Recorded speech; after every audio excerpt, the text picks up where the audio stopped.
दिल्ली एक बार फिर जलमग्न हो गई और मिंटो ब्रिज में अंडरपास में पानी भर गया। सर, इस बार जो दिल्ली जलमग्न हुई, एक शख्स की जान चली गई। ऐसे में पीडब्ल्यूडी पे बड़े सवाल खड़े हो रहे हैं क्योंकि पूरी जिम्मेदारी कहीं ना कहीं उसी की बनती है। देखिए, बीते 3 साल में खास करके यदि आप देखें तो दिल्ली सरकार के अथक प्रयासों से कभी भी जल भराव की ऐसी स्थिति दिल्ली में उत्पन्न नहीं हुई। और जल भराव एक प्रकार से जो समस्या जो सालों से दिल्ली में थी, वो आम आदमी पार्टी के आने के बाद कहीं ना कहीं बेहतर हुई है। इस साल जैसा कि हम सब जानते हैं, कोरोना महामारी का काल रहा और कोरोना महामारी के चलते जिस मुस्तैदी से नगर निगम और दिल्ली सरकार और अन्य विभागों को मिलकर नालों की सफाई करनी थी, शायद उस मुस्तैदी से नहीं हो पाई, क्योंकि जून तक सब बंद रहा। सारे अफसर, प्रशासन, कार्य, सारा सब कुछ बंद रहा। उसके बाद जून से जैसे ही लॉकडाउन समाप्त हुआ, सारे विभाग अपने अपने काम में लग गए और दिल्ली सरकार के अधीन आने वाले जितने नाले, ड्रेन्स हैं, दिल्ली सरकार ने उनकी साफ सफाई करानी शुरू करी। मुझे उम्मीद है कि नगर निगम ने भी प्रयास करे होंगे जून का महीना आते आते। लेकिन ये जो समय है, ये राजनीति करने का नहीं है। मैं लगातार देख रहा हूँ भारतीय जनता पार्टी के नेताओं के बयान आ रहे हैं, वो हम पे दोषारोपण कर रहे हैं। हम भी इस प्रकार की तीखी टिप्पणी और बयानबाजी कर सकते हैं। कई पंप्स भी थे जो नहीं चालू थे, सिर्फ एक पंप चालू था जो एमसीडी के अंडर भी आता। मैं भी इसी प्रकार से तीखी टिप्पणी कर सकता हूँ। सारी दिल्ली की स्टॉर्म वाटर ड्रेन नगर निगम के अधीन आती है, दिल्ली सरकार के अधीन नहीं आती हैं। जहां पे मिंटो ब्रिज का इलाका है, जहां पर ये दुर्घटना घटी, वो एनडीएमसी का इलाका है जो केंद्र सरकार के अधीन आता है। वहां दिल्ली सरकार का कोई हस्तक्षेप नहीं है। वहीं लगभग कुछ ही मीटर पे भारतीय जनता पार्टी का एक आलीशान दफ्तर बन रहा है, जिसकी वजह से सारी ड्रेनेज सिस्टम ब्लॉक है पिछले 1.5 साल से। मैं भाजपा पे तमाम तरीके का दोषारोपण चाहूं तो कर सकता हूं, लेकिन मैं नहीं करना चाहता।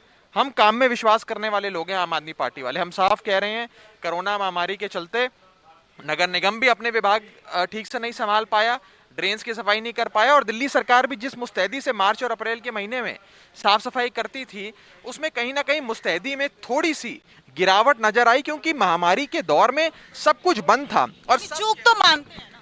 देखिए, सारी सरकारें, सारे विभाग एक प्रकार से कोरोना महामारी से जूझ रहे थे। तो ये जो रेगुलर शेड्यूल्ड वर्क्स होते हैं, उनमें उनकी जो गति है वो थोड़ी धीमी हुई।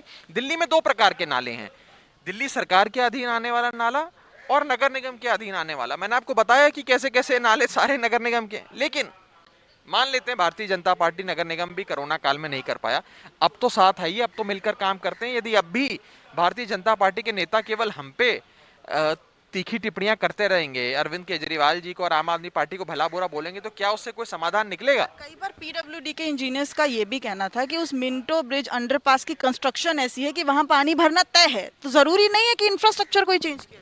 देखिए, हर साल मिंटो ब्रिज के आसपास की सफाइयां होती हैं, नालों की सफाई होती है। ये जो सवाल आप कर रही हैं, इसका सवाल मुझे लगता है, इस सवाल का जवाब कोई इंजीनियर बेहतर दे सकता है। मैं पेशे से इंजीनियर नहीं हूं।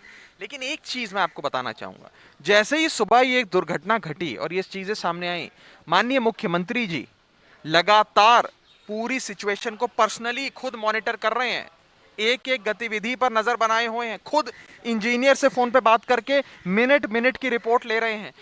पंपिंग मशीन भेजकर पूरी मिंटो ब्रिज को साफ करवाया है, पूरा पानी वहां से पंप आउट करवाया है। मुख्यमंत्री जी खुद पूरी घटनाक्रम पे नजर बनाए हुए हैं और मुझे लगता है सबको मिलकर काम करने का समय है। भाजपा जिसके अधीन स्टॉर्म वाटर ड्रेन्स आती हैं, एनडीएमसी का इलाका आता है, भाजपा का कार्यालय आता है, जिसकी वजह से storm water drains blockage system आज हो चुका है पूरी तरीके से। उनको राजनीति छोड़ देनी चाहिए, साथ मिलकर दिल्ली सरकार और नगर निगम इस महामारी से भी लड़ें, और साथ ही साथ ये जो नाले नालियों की सफाई है, जो उनके नाले उनकी सफाई वो करें, जो हमारे नाले उनकी सफाई हम करें, ताकि मॉनसून अभी शुरू हुआ है, बारिशों के महीने भी शुरू हुए हैं, आने वाले समय में जनता को इस प्रकार की जो प्रॉब्लम आज फेस करनी पड़ी है, उसका सामना फिर ना करना पड़े। तो यानी आरोप प्रत्यारोप इस वक्त नहीं करना चाहिए और मिलकर काम करना चाहिए, ये कहना है राघव चड्ढा जी का। कैमरामैन काली के साथ दिव्या अग्रवाल, दिल्ली न्यूज़ 24।